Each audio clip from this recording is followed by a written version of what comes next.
Hey now, and welcome to Quantum Drive. I'm Rob. I'm Katie.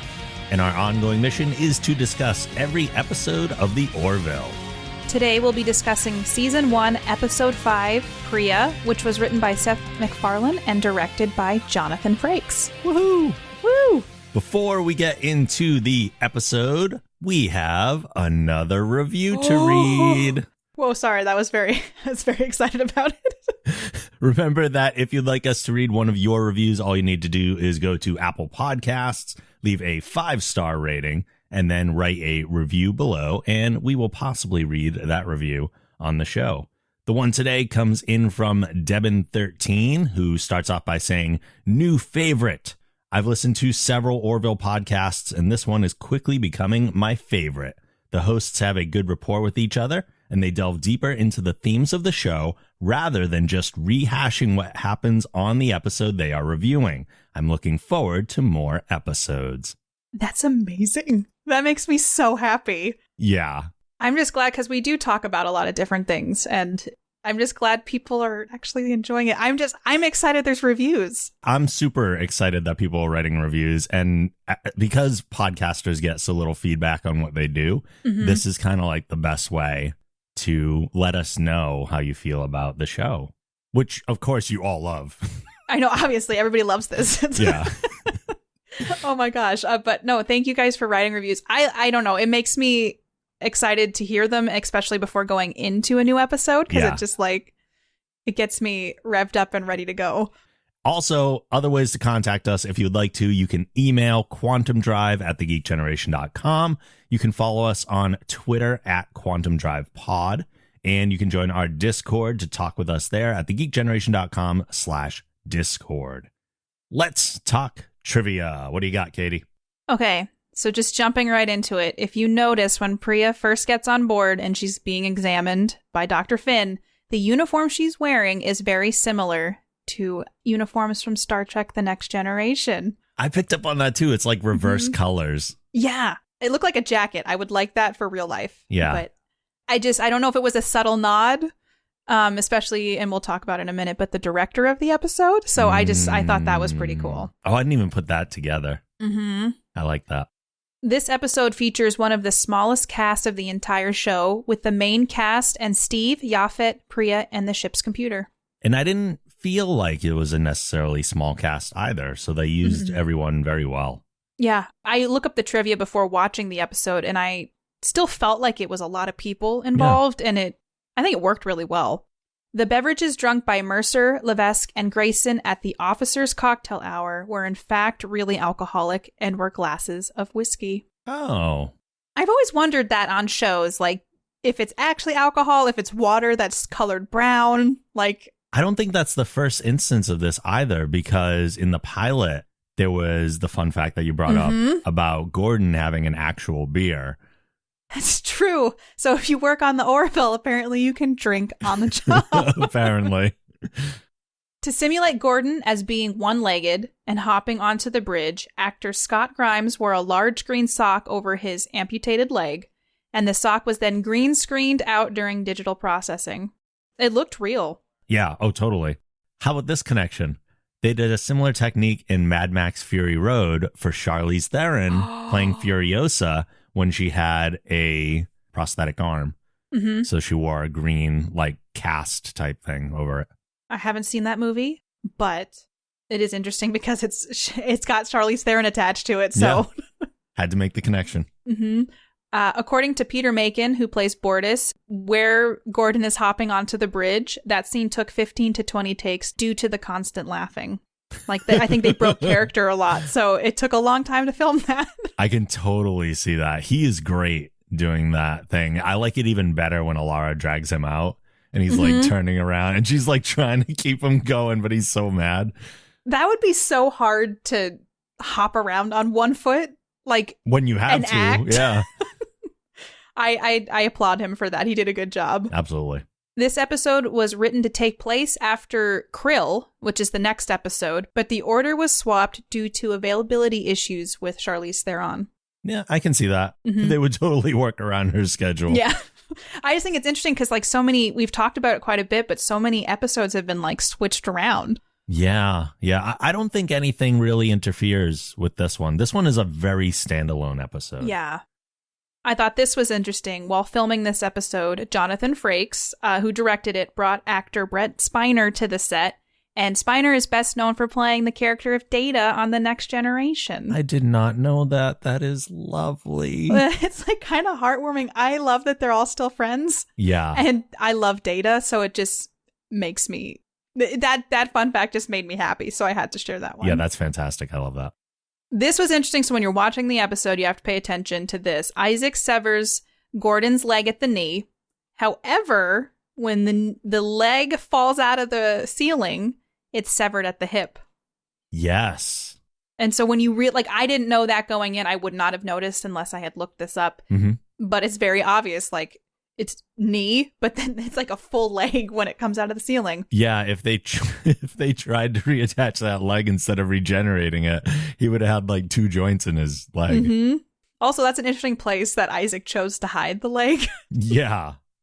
Dysonium is an important component of the power systems in the Union fleet, and the Orville's 3 spatial tensor coils, which are those pedal-looking engines on the back of the ship. The warp fins, if you will. The warp fins. And those are powered by high-energy dysonium particles, which is what Pria was technically, quote-unquote, looking for or trying to mine for why she was on the asteroid. Yeah, makes sense. Or the comet, excuse me. So, comet.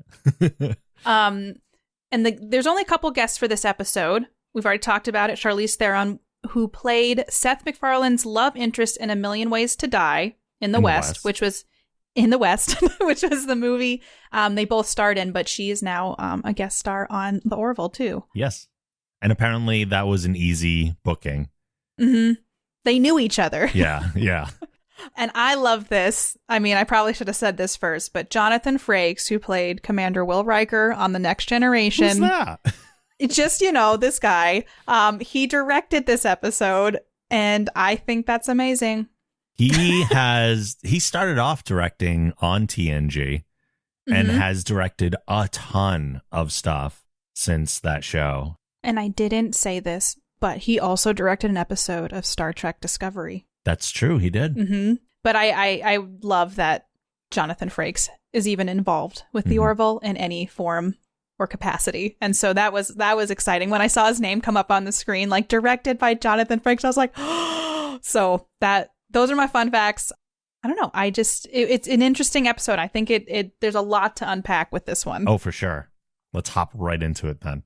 So we begin on the bridge with the crew watching the Juniorman scene from Seinfeld on the main viewer before trying to explain humor to Isaac. I liked this opening because if you think about like Star Trek, we got to see, or even this show, Star Trek and this show, we get to see the adventures, and in our brains we're like, yeah, this is just adventure all the time. But most of their time is probably just cruising around space doing a whole lot of nothing. And this is what they fill their time with. Question.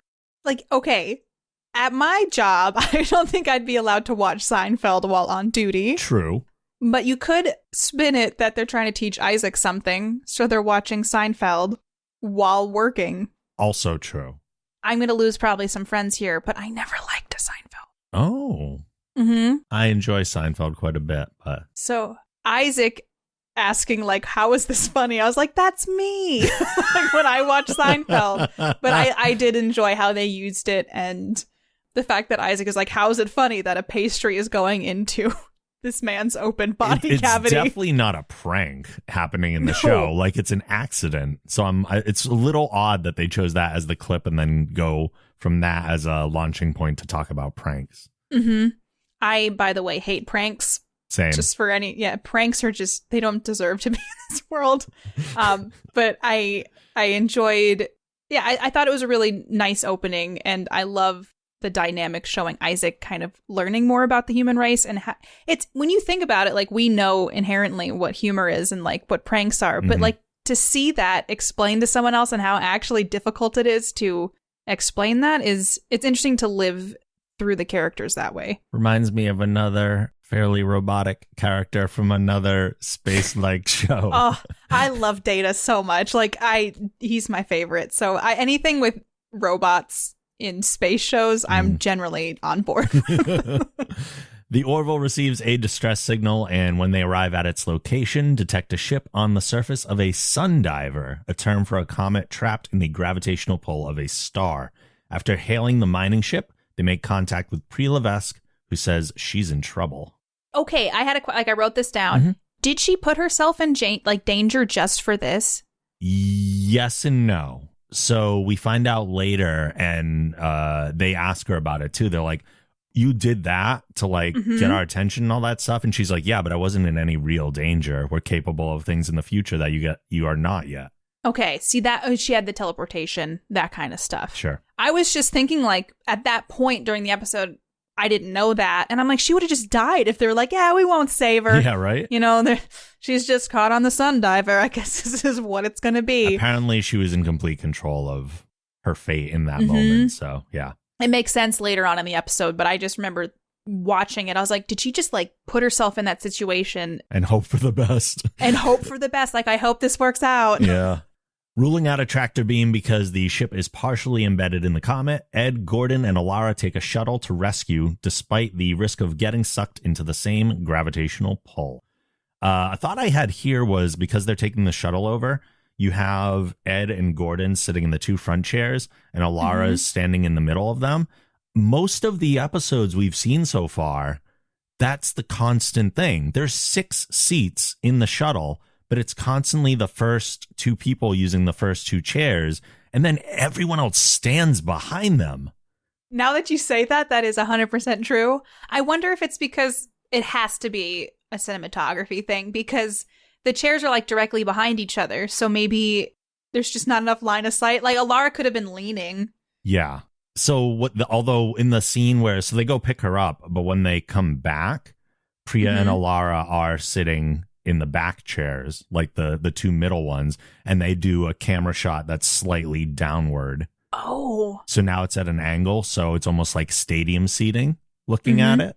But I don't know why they don't just do that more instead of having, because it's one thing with Alara standing there, but if we think back to About a Girl, where they're going over the top of Moklas, there's the 2 people in the front, and then there's 3 people standing behind them. That's excessive. Well, Dr. Finn was talking about, this planet's so industrialized and stuff. Maybe it's because it's a better view. There really aren't windows, so maybe they just. It seems kind of dangerous because there are seat belts for a reason. They do it in the 4th episode as well, when they're going from the Orville to the bioship. It's the same thing. 2 people in the front and 3 or 4 people standing behind them. I'm going to watch this every time they're in a shuttle now and see if there's a little audience right behind the first 2 people. It's very strange. It's a safety issue also. Yeah, sit down. Just sit down, buckle up, especially going to a sundiver. You would think buckling up in that atmosphere would be important. Yeah, very. Also, I want to say, they've almost died how many times now? Oh, man. So many. Oh, so many times. The shuttle docks and they get Pria out with 11 seconds remaining. The pull becomes too much for the shuttle's engines, but Lamar is able to grab them with a tractor beam and safely return them to the Orville. Moments later, Isaac arrives on the bridge with Mr. Potato Head pieces on him, and Gordon explains that it's a practical joke. Now it's Isaac's turn to get him back. Isaac still doesn't understand, but says he'll do his best. So they answered every question I had about that, how Isaac didn't sense the Mr. Potato Head pieces on him and didn't see them as a danger. But it is interesting that that's a prank. Yeah. I mean, I guess it is a prank. It is. But Isaac wasn't aware of it being a prank. No. And I also find it odd that he would only sense dangers. Yeah. Wouldn't he sense, maybe he did sense that the pieces were attached to him, but they're inert or they're just not. But you would think he would want to remove them. Maybe, but he doesn't care either. Yeah, that's true. Because for being an advanced AI, I was like, wouldn't he just be like, oh, there's these weird things on me. Let me just take them off before going to the bridge. I mean, then the comedic part is gone and it wouldn't be funny anymore. But so I get it. But my brain works that way where I feel like Isaac probably would have sensed them and removed them before going to the bridge. But it provided a beautiful opportunity to explain that he'd been pranked. I knew right away this was going to be a problem when he was like, now you get me back. Oh, yeah. Oh, Mercer is hosting a cocktail party in his quarters, and he and Pria bond over memories of growing up in Massachusetts. Kelly is noticeably jealous of their quick bond. I thought it was interesting, like the coincidence of they were in sick bay, and she's like, Pria says, I could really use a drink. And he's like, oh man, I'm hosting a cocktail party tonight. Yep. I just thought that was interesting, but I was trying to figure out, because I was paying more attention to, like, is Kelly jealous, or is she trying to work out if she's suspicious of Pria? But I think that there was definite, like, jealousy where they were talking about a very specific thing from Ed's childhood that Pria can relate to, and it's like the third wheel, I feel like. I think the jealousy leads to the suspicion. I think so too. It might have been there otherwise, but I think that definitely amped it up. Yeah. I, being someone that is from Massachusetts as well, I've always enjoyed Seth MacFarlane's references to local stuff because I'm familiar with all of it. Like, he mentions those towns in the show, and I know exactly what he's talking about. But it did propose an interesting question for me. So in About a Girl, there's the scene when Kelly is questioning Gordon, and she mentions that a few hundred years ago, the continents of Earth were divided into separate nation states with individual sovereign governments. That implies that this isn't the case anymore, because that was a few hundred years ago. So I'm curious then what the current structure of Earth is and where Massachusetts falls in that hierarchy. It makes you wonder, like, maybe they're all independent states now. Maybe. Or countries. Maybe Massachusetts is its own country in this possible. universe. Or are they just like one massive Earth country and it's the United Earth States? I don't know. United Earth. It could be, but it was interesting because they're talking about the history of Massachusetts, which they clearly haven't forgotten in the very distant future. Yeah. Because they were alluding to the Salem witch trials, right? They were talking about the museum, but they mentioned that there's a hologram there, so they've definitely updated the Salem Witch Museum. Yeah. More weight. Pria goes back to Ed's quarters after the party to properly thank him for saving her life, including a quick peck on the cheek. Which, okay. It's very forward. It is. Also, like, the fact that she just showed up at his quarters. My brain is like, he's the captain of the ship. Shouldn't he be a little bit more difficult to get to? Yeah, I think that's what Kelly's also suggesting too, though, is that he's very off his game around her. Yeah. And it makes sense, but I just thought it was very forward of Pria to just kind of show up. I don't think it's out of character, though. No, there's, and I have thoughts later, but there's just stuff that I was like, huh. The kiss on the cheek just seemed very, like, she knew what she was doing. Yeah. Yeah. Oh, and it was. Oh, yes, it was. In her office, Kelly runs a search on the Vega Mining Consortium logs for the name Pria Lavesque, but no results are found. Ed is giving Pria a tour of the ship when Kelly pulls him aside to inform him of her findings, but he dismisses her suspicions. So I was picking apart, why was Kelly looking up Pria? Jealousy. And it was, I wrote down, she's jealous. Yeah. And I was like, it's like the equivalent of looking someone up on Facebook. Totally. It's like, oh, so-and-so used to date this person. So you, like, look them up and you're like, like, it's like that type of thing, but in the future, and she's looking up her records. But she uncovered something that was, like, actually noteworthy. Yeah. So Kelly totally 1000%. I think, to use a dated reference, let me look up the Vega MySpace Consortium. Yeah. Going on MySpace to see if my boyfriend's ex-girlfriend is there. And it's just that same thing. Yeah. But in the future and with mining records. Another question for you. What was your opinion of Priya's visual presentation? Because like her outfits, her hairstyle. Okay, her hairstyle to me was very, like, okay, she cleaned up really well, really fast. True. I mean, it's sci-fi, so... Yeah, it worked out. Fine. Her hair was very modern, and I think that was it was very modern compared to what the other crew had going on with their hair. So to me, it stuck out as she was not from this time, or maybe not from this... She stood out on her own. Her outfits were interesting.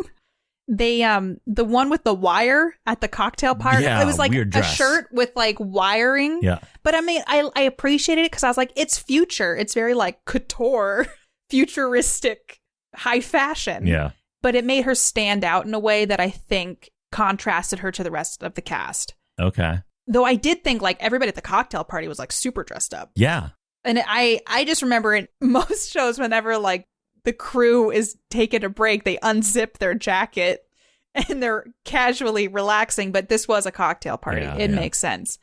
But it was interesting that Pria had so much time to prepare for this cocktail party. Although they could have all been replicated and stuff, all the clothes. But still, like going through something traumatic, I feel like you'd just be like, just give me a dress. It's fine. She bounced back real quick.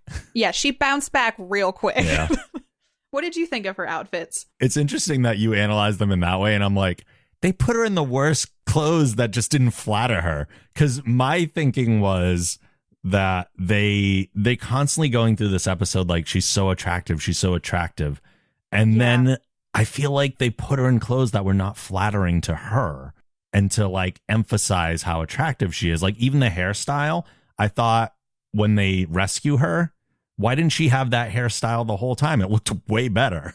I will say the outfit she's wearing by the end, I really liked. Oh, yeah, that was interesting. That one was cool, but it was only after the big reveal. But everything else, I agree. It was like not ill-fitting, but it just, maybe it was just to make her like set her apart from everybody else. It was odd choices. In the Orville book that I have, they show some sketches of like her costume design, like early costume design. And what they ended up with is very similar to what they used in the show. Okay. But I wish I could show you guys. I'm showing Rob. Yeah. Oh, yeah. Those are very similar. Absolutely. Yeah. So the wire dress, I did notice, like I noticed it. I noticed her outfits. Yeah, it stands out. They're odd, very like attention grabbing outfits. Which makes sense. Because, like, I mean, when you think, like, on the episode as a whole, I will say, like, her haircut, it just reminded me of, like, very high fashion. Okay. It was just very, like, runway. I guess that's true. Like, you wouldn't wear it in real life, but you see it on a runway kind of deal. Kelly goes to Alara with an unofficial request to search Priya's quarters. While uncomfortable with the request, she eventually agrees to help out. Alara finds a metal box under Priya's mattress, but Kelly's comm scanner is unable to penetrate it to detect what's inside. When Pria returns, Alara covers up their intrusion by saying that they were investigating a possible radiation leak. Go ahead. I know you want to. Come on, Alara. I mean, she's a security officer. I will say, the reason I take issue with it is because Kelly was asking from a personal request versus an official request. And she knew better. Yeah, and I mean, Kelly's at fault for that, too. Oh, totally. But, like, the radiation leak, I thought Pria handled it so well. Like, I wouldn't have been suspicious of her at all. She's like, oh, is everything okay? Like, she's just totally fine. Like, she played it real cool. But, oh, man, I mean, come on. I always get annoyed when somebody is caught doing something like that. That they're like, oh, we should probably go. Like, you're there. Finish scanning. That's true. That would have sold it more. Like, oh, we're just doing a scan really quick. Like, yeah, it's too coincidental that you show up just as we finish. They do that on a lot of shows. They do, but I want them to like finish what they're doing. It's one thing if you're like in danger. Yeah. But here, there's no apparent danger from her. Finish the scan. Yeah, I feel like if Kelly was even in the background, just like walking around with like a wand, looking for a radiation leak. Like really, that's a good point. So, yeah, Pria probably was like, oh, they're snooping around. If it were me and I got back to my room and people had been in the area where my secret like metal box was hiding, I'd look all around that area. And if anything looked out of place, I would know that they knew. Totally. Grayson reports their findings to the captain, who's furious that they would search someone's quarters without reasonable cause. When Alara leaves, Kelly tells Ed that she thinks he's operating irrationally concerning Pria. Before they can finish the argument, the ship is seemingly struck and they're called to the bridge. So there was a part 2 where Ed took Pria to the engineering room. Yes. And Kelly was also like, you shouldn't be taking her to like sensitive areas of the ship. Also, Steve and Yaphet, there is so much sexual harassment from engineering. Oh, so much. And like the captain's right there. I'm like, you should stop. But one of the things that is interesting is it professional for Ed to be interested in Pria? Is it professional? I mean, she's not a member of the crew. She's not a member of the union even that we know of. True. It's just so fast. Oh, it is. It is. And I think that's just for the story. They have to go at a certain pace, but I wouldn't say it's unprofessional. It's no different than like Picard and Vash. True. This is an example of like why Kelly and Ed can have issues working together because Ed's not trusting her opinion of Pria because he thinks it's jealousy driven, which in some ways it was, but they did find weird stuff when they looked into it. It wasn't just a paranoia like, I don't want you talking to my man. Like it was we found things that are weird and you're taking her to engineering where our vital parts of our ship are. And yeah, I do think Ed was, love struck. And so he was not focused on what he should have been. Although I did like that when she approached Alara with the same findings, that Alara was like, yeah, mining consortiums keep bad records. We all know this. Like it was the same write-off that Ed had. Mm-hmm. It makes you wonder, though, because had they not searched her room, it would have just been paranoia from Kelly's perspective. True. But good on her for looking into it, even if it was jealousy driven. Yeah. Well, just because they were right. Good on her for looking into it. It would have been totally different had they found nothing. I really liked the line when Ed was like, did you read her diary too? And Kelly's like, we couldn't find it. I really liked that. The quick retort. Isaac believes they're caught in a concentrated dark matter storm, which are rare. Pria arrives on the bridge and convinces them to flood space with neutralized axion particles, which makes the dark matter visible. Apparently anybody has access to the bridge now, too? Yeah. And also, first of all, the dark matter storm looked really cool. Yes, it did. But, Pria just showing up, I know what to do. And then she laid it on so thick in that entire scene. And it makes sense in retrospect. Hindsight is 20/20. Sure. But I didn't, in that situation, Ed had to make a call to let her kind of take over. But I just feel like anybody can come on the bridge. Pria could just show up, which means anyone on the ship could just show up. Granted, it doesn't seem like there's any way to keep people out. There's no doors going into the bridge. I don't know if there's something blocking the stairs to get up there, but it does seem very open. My husband was really funny. We were watching this and he's like, wait, did they remove the elevator to the bridge? And I looked at him and he's like, oh, wait, is that Star Trek? And I was like, yeah, they have stairs for this one. They might have an elevator somewhere, but I was like, they have stairs. But I just thought it was interesting because on Star Trek The Next Generation, you have to take the turbo lift. So there's no way to block off security clearance. You can just go up that spiral staircase and be like, I'm on the bridge now. Yep, totally open. So that's a security issue. Just saying. But Pria utilized that and just showed up on the bridge. So the dark matter is too much for Malloy to navigate through. With no other options, they surrender helm control to Pria, who successfully gets them clear of the storm. However, their communications array is damaged and will need repairs. Pria suggests that they go to a nearby mining outpost that's closer to their current location. Kelly isn't too happy with Ed allowing her to dictate their course. I agree with Kelly. I do, but I also don't think it's out of line. Because no, it's one thing for Kelly to be suspicious. I totally get that. But she does seem to be acting a little bit out of line, especially if you're giving her helm control after Gordon's like, I can't. Yeah. Just let her do it then, or die. Yeah, that's don't true. Don't fight it there. And Kelly's also the one who jumps right away at Outpost 49 is 5 days out of the way. So as a result, Ed suggests an alternate course of action. I don't think that's crazy. No, I think it was driven by the fact that Priya's she had a plan right away. And I think that suspicion probably was she found a weird box in her room that can't be explained. Mm-hmm. And Ed's not listening to her. It was probably more of a defense mechanism, like, you're going to let her just control the ship now, essentially is what she's saying. Oh, yeah. She has an exaggerated view of everything Priya's doing right now. Yeah. So I think that, I kind of agree with Kelly because I'm like, yeah, you should only look into some things. Don't just do the first thing Pria says. Like, there might be other options. But since Ed's so, like, goo-goo eyes on Pria, I think that he's going, I just trust her automatically. I do side with Ed in the sense that he has no reason not to trust her. Yeah. He really doesn't, but he's just looking through a different lens than Kelly is. Mm-hmm. I think they're both on the extremes. They are. And it would really be helpful if someone with a subjective or objective view was present to... Isaac. Isaac could just come in and be like, hey, guys. But Isaac was a part of all of it, and he didn't seem to pick up on anything. Yeah. So, it's interesting. Ed takes Pria into the environmental simulator to show her the scenery of Unuk 4. After a quick kiss, we cut to them in bed for some post-coital pillow talk. I like that line. I like how Ed's like, I gotta show you. Like, they just survived this dark matter storm. He's like, I want to show you something. Yeah, that's a little weird jump to go there. And then they're on a date. I think they do a great job with CGI on this show, but when they cut to like a head-on shot of both of them, it looks like such a green screen situation. But the planet looks beautiful. Pria knows that Ed is interested in her. The comma ray was busted, and Ed's like, let's go on a date in the simulator. It was a weird choice, but it does point out your extremes with Ed that you were just mentioning.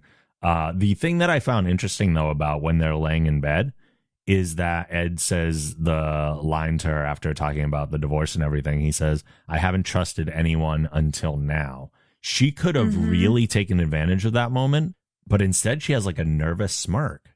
Like there's something honest and like a little bit regretful about her reaction there. What I didn't like is Ed... the first thing you don't do is talk about your ex on a God, date. yeah. Come on now. and they kiss and stuff, and he says, I want to take it slow. They clearly don't take it slow.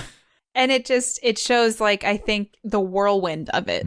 And, it is sad because, like, that Pria shouldn't have been trusted. Yeah. And it is really sad because Ed was married to his job, and so Kelly cheated on him. It's really sad. They don't have what they used to have, but Ed's taking a chance on Pria, and it is really sad that, that he's getting screwed over again. And she's taking advantage of him just completely. Yeah. But I think in that little moment there, she realizes like, oh, I didn't realize this guy had all that baggage, and this is going to end up hurting him even more. Yeah. And I think that kind of comes back up a little bit at the end of the episode too. Malloy wakes up in his quarters and upon leaving his bed, falls to the floor. Looking down, he screams when he realizes one of his legs is missing. He hops to the bridge to confront Isaac, who simply says, "Ha ha, got you." This was Isaac's attempt at a practical joke. Alara escorts Gordon to sickbay to regenerate the missing leg. I just like that he put him under anesthesia for the procedure. Yeah, right? Like, that is such a I think the way that they did this whole storyline was perfect because Isaac doesn't understand jokes. He did something so incredibly drastic, and thank God there's a future where you can regenerate a leg. Right. I was curious how Gordon knew it was Isaac, because that seems extreme for a practical joke. True. So the natural conclusion I would jump to, but wouldn't necessarily be, oh, this was Isaac's retaliation. I'd be like, why the heck is my leg missing? Same. If I woke up and my leg was amputated, I'd be crying on the floor in a heap. I would automatically be like, oh, Isaac played a practical joke on me. Be like, are we still in the dark matter storm and some of it fades through the ship hull and like took my leg off? I don't know. This is why I don't like pranks, because some people take them too far. Exactly. And Isaac took it too far, and what this should be, this episode is a PSA for why pranks should never be played on anyone. Ed receives a call from Chief Engineer Newton, who asks them to come to engineering as there's something strange in the navigational relays. It's the box that Kelly and Alara had found in Priya's quarters, but it can't be removed. I appreciated that they brought some artifact out, which is the diamond tip drill. Yes. And I thought that was kind of neat because Ed shot it and it future tech did not bust any of it, but a diamond-tipped drill was the way in. Though it was, so we saw Isaac's amazing hacking tendrils again. Tendrils.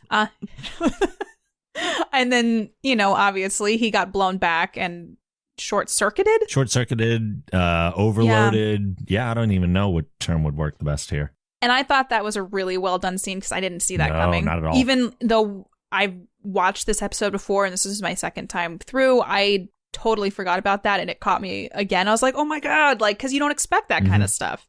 You expect him to hack it and everything's all fine, but it was a nice twist that they added. They confront Pria in her quarters and she admits that she's actually a time traveler from the 29th century. She goes back in time and retrieves artifacts at the moment of their destruction to bring back to the buyers in the future. The Orville and its crew were supposed to be destroyed in that dark matter storm, but she saved the ship to bring back to her time. Using the box she planted, she's taken control of the ship to bring them to a temporal wormhole. Pria, the switch to her being so smug is so fast. It is. I was just like, damn. And in my head, I was like, how do you, she was obviously pretending for the whole time on the ship, but she was so smug. Yeah. Well, she knows that they can't stop her. It was almost pious, I saved your lives, that kind of thing, so you should be grateful to me. See, I didn't get that as much. I got that because she was, saying you were all supposed to die. It was almost like she was playing God, and she thought she had a win, a win-win, I saved your lives. I didn't get the God angle as much, but I definitely saw her perspective of, you were gonna die anyway. So now you get to live and I get to sell the ship. That is a win-win. I feel like it was the smugness that pushed it over for me, where I was like, she's confident in herself and she's like, I saved your lives. You owe me. I'm God now. There was a little bit of a you would all be dead without me type attitude. But I don't know. I can see her point of view because from her side of things, they were supposed to die. The fact that Pria called out Ed in her relationship, I thought was really uncalled for. She was, thank you for the hospitality, and I'm not just talking about the food. That was crummy. That was just kind of a dirty move to me, which, obviously Kelly's there. And so, Alara had this whole time, I feel like they're leading up to oh, she's got a crush on Ed. Or she has a little schoolgirl crush on Ed. Yeah. Kelly's the ex-wife who obviously still has jealousy issues. Yep. And I know that it was because Priya's trying to manipulate that situation. But it was icky. It was icky. Yeah, I didn't care for that either. Yeah. That's where I think the God complex kind of came in a little bit, is that she just felt like she was more smug than I feel like she should have been. I feel like she was playing the role of a con artist, pretty much, yeah. As they approach the wormhole, Pria teleports onto the bridge. Mercer pleads with her to take a shuttle and leave them here, but she insists that doing so would interfere with the timeline. She already interfered with the timeline. Exactly. Well, she did, but leaving them there would keep that timeline being messed with. If they're taken out of this time, they don't necessarily mess with the timeline anymore. Their disappearance is still just as valid. Oh, it's Priya's fault that they're in this predicament. Oh, yeah, totally. They were supposed to be in that dark matter storm. They were supposed to die. She came back because her motives were greedy. She curates artifacts. Interesting thought, though. Were they supposed to be in that dark matter storm, or is she lying? Oh, that's a good point. Consider this. If they don't go after the comet, are they delayed long enough to pass through the dark matter storm? Or is that a result of going to save Pria? No, it is, because wasn't there a signal on the comet and it was Pria? Well, yeah. So they got delayed. Wherever they were going, they got delayed to go save Pria. So would they have hit the dark matter storm? Yes, we saw that. It's pretty vast. Yeah. But is it large enough to where they would have still passed through it had they remained on their original course? I feel like that's a good point because, we don't know. Maybe this is all Priya's fault, potentially, and she's the one, yeah. Because when I was rewatching it in my head, I was like, maybe she created the dark matter storm so that they would trust her. That would be amazing. Yeah, so like she has future tech. Maybe she's the one who made that dark matter storm happen or appear to happen because somehow the gamma rays got knocked out and that was the only thing. She admits that she took the communication rays out. But that's what I mean, though. How did the rest of the ship not get damaged? The box navigated them out of the storm. I don't know. That opens up a whole can of worms. So It's an interesting thing to think about, though. Mm-hmm. The Orville enters the wormhole and exits the other side in the 29th century, where they encounter a Benzian ship, the apparent buyer. A message appears on Mercer's chair console that reads, "Would you like a junior mint captain?" Upon reading it, Ed goes to the helm and regains control of the Orville. They avoid a Benzian tractor beam and navigate back through the wormhole to their own time. What was interesting, well, first of all, the wormhole graphics looked really cool. Yeah, they did. That was, I really enjoyed that. I haven't seen a wormhole that's portrayed as like a spherical thing before, as opposed to being like a window. I just thought it was a really neat way to showcase that. Yeah, I thought because I hadn't seen anything like that either. There was also a sweet moment between Gordon and Isaac in the sickbay before Gordon was needed, which I did like because Gordon was pretty much telling Isaac he did a great job with his prank, that it was pretty funny. I thought the aliens were really cool. I really enjoyed seeing a different variation on aliens in the future. The ship Benzians, was super awesome. Yeah. This is where Pria and Kelly fought on the bridge too. Yes. Yeah, that happens very soon. This was a fun fact that I didn't include, but I saw when I was reading that the characters Kelly and Pria, they both actresses, didn't use stunt doubles at all for that. Like they wanted to do their own fighting. And the actress who plays Kelly said that the guys stayed on set to watch the fight. That was just a little thing I read. But what I thought was interesting is that there was a bunch of people standing around and nobody was helping Kelly. That's true. Come on, Alara. Alara's standing in the background. Bortus is standing in the background, just literally watching. And there was a point where Alara grabs Pria. Yeah, but the fight's over. Yeah, the fight was over at that point. It was interesting because Isaac is now in the ship's computer and able to help control. Yes. Yeah, that was a cool move. Mm-hmm. That would have taken some forethought as well. Like he must have transferred immediately upon detecting that there was going to be something that like shocked him. Yeah. Alara brings Pria to the brig, and Isaac reveals that his algorithms were transferred to the ship's computer before the energy burst. Ed apologizes to Kelly and tells her he'll never make the mistake of not trusting her again. One of the things that I thought was interesting with Pria is that she still kind of wanted a relationship with Ed, too. Mm. And I was like, how? Like, how after everything would Ed even remotely be interested in keeping a relationship with her? It does reinforce that part was actually a bit sincere, though. Yeah.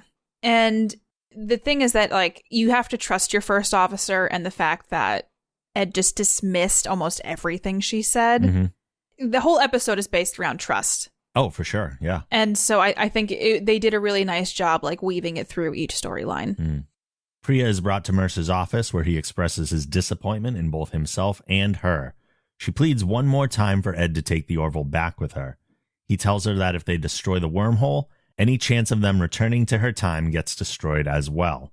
She'll have had no reason to travel back to see them, and her and Ed will have never met. Ed orders the bridge to fire, the wormhole is destroyed, and Pria vanishes. So all of this was a lot. Yeah. Like there's the teleportation device, which he just put into his drawer. Yep. So he still has the future tech. I don't know if that ever comes, if it'll ever come back up, or if it's still there. Mm-hmm. So there is that, and then this opens up a whole bunch of stuff for me. Yep. Do they even remember that any of this happened? Yeah. So one of my big things with this episode, even though I like it, is that their time travel logic is kind of flawed. Yeah. Because if Pria and Ed never met, as she says will be the case, then Pria never saves the Orville from the dark matter storm and they all die. Mm-hmm. If she doesn't vanish, everything actually makes more sense. So the fact that they remove her is the problem, because as soon as she's gone, then everything else would have gone. The memories of her would have gone. The teleportation thing would have gone. They would have died instantly. Or like they would be in that part of the universe. Oh, you're right. Now, okay. Because it would have been like Pria disappears and then they're like, why are we here in this part of space? Right. Because technically, would they have been past? No, they wouldn't. Okay, yeah, there's a lot here that just doesn't quite. It's weird. It's strange logic. If she doesn't disappear, everything is okay in my brain because then it goes by the there are different like ways that you go with time travel, like different logics that people use. But if you keep her there, it maintains the logic of you can't actually change anything in the past to influence the future, because as soon as you go from the future to the past, that past is now your future. So you don't like just disappear, like you just live in that time now, which I thought should be the case for Pria. And Pria's a good character. Yeah. Even if she's not like the most likable character, she's not supposed to be. She's an interesting character, and getting rid of her feels like a bit of a waste too. Well, the thing is, like, she's technically still in the future. Technically, yes.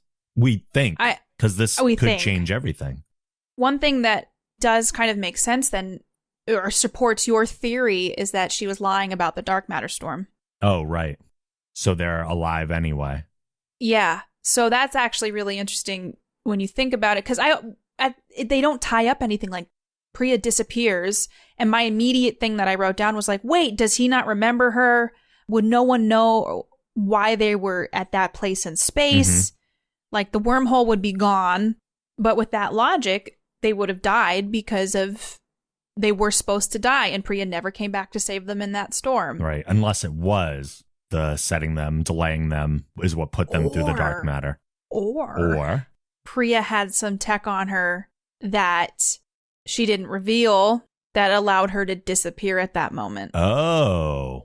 I mean, I know it's a stretch. I don't feel it's likely, but that doesn't mean it's impossible, because it's a sci-fi show and we don't know. They could totally do that. Or she had something on her, which obviously she's from the future. Mm-hmm. Maybe she had some sort of technology that they didn't know or didn't pick up on. And because he destroyed the wormhole, she timed something at the right time. And maybe she's still in their time frame. Yeah. But she tried to at least control that aspect of her demise. Oh, interesting. I don't know. I know. There's a lot of unanswered stuff. That's the thing with sci-fi, though, that's so great, is that, like, even if you can't explain it, there's probably a reason somewhere. Yeah, her suggestion that if he destroys the wormhole, then he'll revert back to the guy who couldn't get over his ex-wife. That's either an idle threat, or that means that they're all going to forget about her. I still can't believe that she thought that they could have a relationship. Yeah. Just because, like, her switch, she got so smug. She called out that she pretty much used him to manipulate and gain his trust and then dupe him. And then she's like, I want to see where this goes. Mm-hmm. I mean, Ed would be foolish to even consider something like that. Yeah. But like you said, like when after they're in the bed and everything and she has that smile, maybe there was an inkling of humanity in her, but she was more driven by getting the artifact to the dealer. There's a lot with her disappearing too that seems a little bit wishy-washy, but I think that sometimes is the beauty of sci-fi shows, is we get to figure it out, or maybe we just will never know, but you can't dislike it because you're like, well, it's this future. I don't know why that happened. Right. And unless they actually bring her back or explain it in some way in the future, we really don't know. The first time I watched it, I felt like, oh, her character's gone forever. Yeah, same. But now that this time I've watched, I was like, oh, wait, she could come back. She totally could. Yeah, because I was more overly critical of things and watching for more details and stuff. There's a chance Pria could show up at some point at any time. I'd be happy to see her again. It'd be very different for sure. Yeah. But it would be a really interesting episode. Yeah.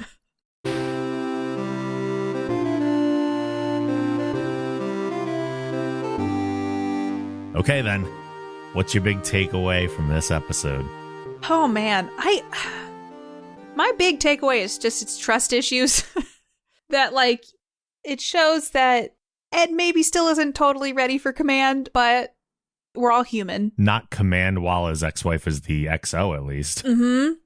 I guess, like, I didn't really have a big takeaway from the episode. Just that I kind of mentioned like some of the things didn't quite add up or totally make sense, but that I feel overall it did move the character development forward. It did. I mean, I don't know. It was a good episode, but I didn't have much to say about it. That's okay. Sometimes a good episode can just be a good episode. Yeah. What about you? I'm not really sure their time travel logic completely holds up because we'd need a couple questions answered in order to do so. But that aside, ultimately, I really like this episode. I thought it was a fun story, had a nice little twist in it. And I thought Pria was a really interesting character. So that was cool, too. I really enjoyed the kind of B plot of the prank war going on between Gordon and Isaac. It felt very appropriate to not just this episode, but just like that's the kind of interaction I want to see with Isaac the most. Yeah. That kind of like trying to explore what it is about humans that make humans. It's what I liked about Data. So, of course, I want to see Isaac go down that route. And Isaac feels even further away than Data did. So I feel like trying to teach him these things is going to be more disastrous, but that'll lend itself to the humor a lot more, which is interesting. I do wish there were actually more of the prank war in it because it's like a one back and forth. Like if Isaac did something first that was so mild, it was like barely even a prank. And Gordon was like, well, okay, but you got to go bigger, man. Like, get something. And that's what results in the leg amputation. And then Gordon, I think, would know more because he kind of led him down that path. And I think it fixes that little hole for me. But I enjoy any time sci-fi takes the time to explore different qualities of humanity. Yeah. I wonder if they'll ever give an emotion chip to Isaac. That would be interesting. That would be interesting. Yeah, I enjoyed a lot of the aspects of the show. I think the prank war was a nice light, considering light getting your like leg taken off, but like a nice light B plot to have amongst all this other stuff dealing with heavier issues. And technically it did lighten him up. So it did. I'm just going to make all the dumb jokes. Yeah, the episode on a whole, I think was really, I loved the visuals in it. I thought Pria was a very interesting character. I think I don't know. I know there's some plot holes and stuff, but it's a very cool way to look at time travel and see that you could find a wormhole and just go back in time and retrieve things. Like someone else who could have found that could have screwed up so much in the world, the universe, if they used it for anything besides trying to be discreet and trying to get artifacts. So that is an interesting thing too. Like the fact that they shot it kind of like bummed me out because I'm like, science. Like, what if they wanted to research it more? But it also opens up a whole other set of problems. But it is interesting that the only things that had been messed with is gathering artifacts. I think there's a nod to a TNG episode in this as well. I don't know if you remember the one where there's a failed inventor from the past who stumbles upon a time machine, gets on the Enterprise. He starts collecting all the things to bring back so that it seems like he's a great inventor. It's kind of like that, but like in the reverse, as someone from the future coming back instead of someone from the past coming to take future tech. Also, it was interesting. The alien ship was waiting at the wormhole, so they would know about the wormhole. Oh, yeah, they totally know about it. But I think only certain people know how to manipulate it. Or it's like, oh, we're not going to do that. We're just a collector. We got the money. You got to be the grunt person and go like pull off the heist. Yeah, that makes sense. It was an interesting episode to kind of bring in some new characters too and show off different personalities without it being like centered, like focused on just the crew of the ship. And how someone can just come in and mess with the dynamic and do a whole lot of stuff and a whole lot of damage. But ultimately fun. Yeah. Before we get out of here, we have one more thing to do because Katie's husband, Mark, is another big fan of the show and likes to leave us with his one-sentence review.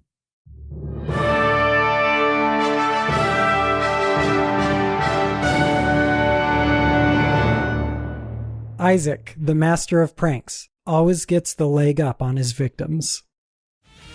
Quantum Drive is a production of The Geek Generation.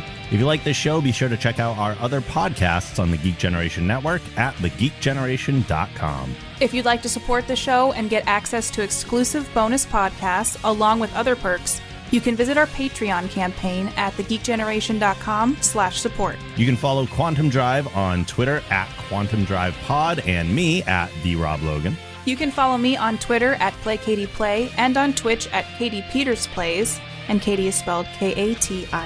Please rate the show and write a review on Apple Podcasts. If you do, we may read your review on an upcoming episode. Finally, questions and comments can be sent to quantumdrive@thegeekgeneration.com. We're out of here for now, but we'll see you soon in the future.